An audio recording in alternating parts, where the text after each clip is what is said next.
Ooh, baby, I like it raw. Wu-Tang Killer, the one killer bee, and he ain't for the kill now. Yeah, baby, I like it raw. Drop that down, pass it all around. Shimmy, shimmy, y'all, shimmy, yeah, shimmy, yeah. Give me the mic so I can take it away. This is when it gets serious. This is raw. Yeah, baby, I like it raw. I get Biggie Diggy raw. Hello everyone, and welcome back to my channel. This is Lady Freedom here, coming at you with another raw narrative. Let's look at Missing in America, Dateline NBC. Family of Tennessee teen Sebastian Rogers still without answers more than a year after his disappearance. The 15-year-old, who is on the autism spectrum, was not in his bedroom on the morning of February 26, 2024, and has not been seen since.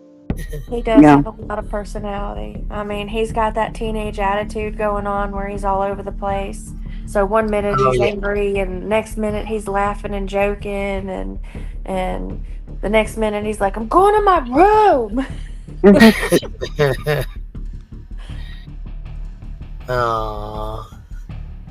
What are you doing? Nothing. I don't want to know. Sweet baby. This article was put out April 3rd, 2025 by Anna Turning. Katie Proudfoot recalls the evening of Sunday, February 25th, 2024 as a typical one at home in Hendersonville, Tennessee. Her 15-year-old son, Sebastian Rogers, got ready for bed around 9 p.m., said "I love you" to his mom and his two dogs, and then headed to his bedroom for the night.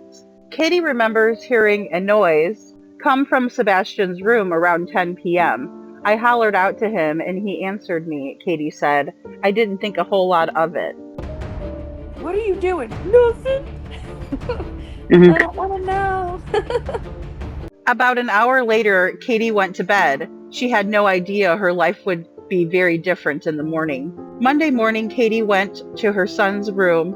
It was about 6 in the morning when I went to wake him up for school, Katie said. "I went in his room and I was like, dude, time to get up. Normally he will turn and look, and he didn't, and I realized he wasn't in bed," Katie said.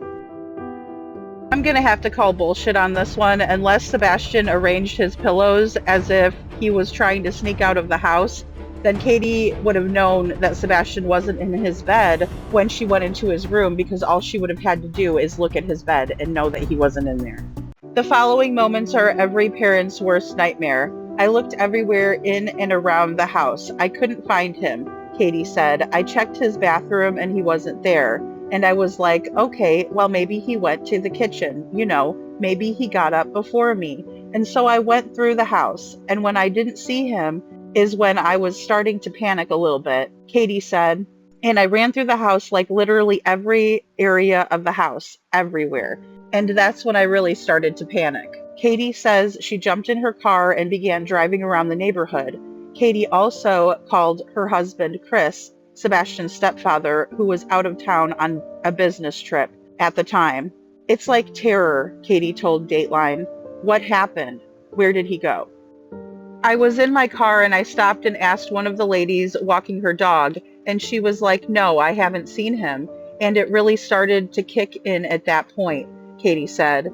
Katie says she then headed to Sebastian's school and got on a 3-way call with Chris and the Sumner County Sheriff's Office. By the time she got there, she was told to turn around and head home because law enforcement was headed to their house.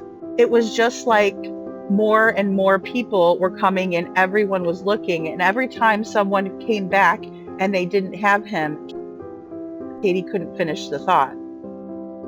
"Sebastian is on the autism spectrum.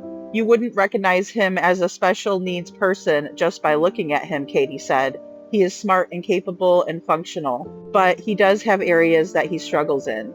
Katie told Dateline that Sebastian does respond differently in certain situations. He does have that sensory issue with loud noises, specifically spontaneous ones. So he does avoid sudden loud noises, she said. He also hates bugs and would avoid any area where he saw one, according to his mother. What Sebastian loves is water. swims like a fish, Katie said. The search efforts for Sebastian were immediate and intense. This was a very large-scale response, Sheriff Eric Craddock of the Sumner County Sheriff's Office told Dateline via email. Craddock directed Dateline to the TBI newsroom for more information. That morning, the Sumner County Sheriff's Office issued a missing persons report to begin efforts to locate Sebastian. A TBI endangered child alert was pushed out and was then elevated to a statewide Amber Alert, the website states. Due to Sebastian's love of water, pools in the neighborhood were searched, dive teams were brought in, and bodies of water around the neighborhood and beyond that area were searched, including caves. In his email to Dateline, Sheriff Craddock elaborated on what resources were used in the search for Sebastian. Everything: foot, canine, drone, air assets, fixed wing and helicopter, horse-mounted patrol, USAR or United States Army Reserve. Resources from across the state and federal government assisted with the case, he wrote. The search during the week he went missing was extremely large scale. The sheriff's office even employed some unconventional search methods in its attempt to locate Sebastian. Notably, they encouraged those participating in the search to play Sebastian's favorite music in an attempt to draw him out. This advice was called in by a citizen. I tried and will continue to try anything to bring a resolution to this case, Craddock said. Despite the intense search efforts, no clues were turned up that led authorities to Sebastian's whereabouts. According to Sheriff Craddock, the Amber Alert for Sebastian is still active. Katie believes that wherever Sebastian went, quote, he had every intention of coming back home, end quote. He was excited to start taking agriculture classes at school.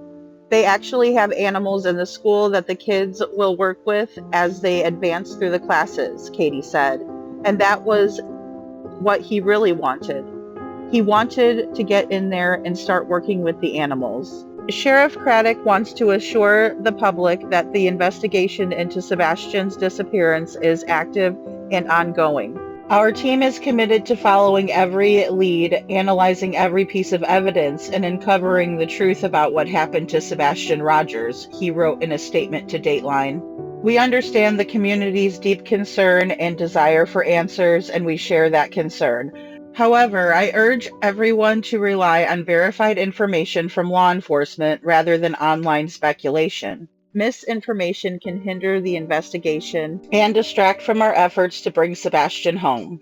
The sheriff would not comment on whether authorities suspect foul play or have any persons of interest in the case. Our priority is finding Sebastian and bringing resolution to his family in this community, he wrote. If you have any credible information, we ask that you come forward and report it to appropriate authorities. Together, we will seek justice and the truth. At the time of his disappearance, Sebastian was 5'5" and 120 pounds. He would be 16 years old today. He has brown eyes, blondish brown hair, and was last known to be wearing a black sweatshirt, black sweatpants, and black framed glasses.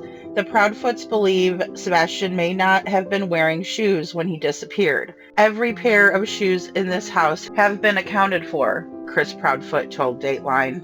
All the shoes that I can think of that we had in the house. Katie and Chris want to make the public aware of some of Sebastian's identifying features and tendencies.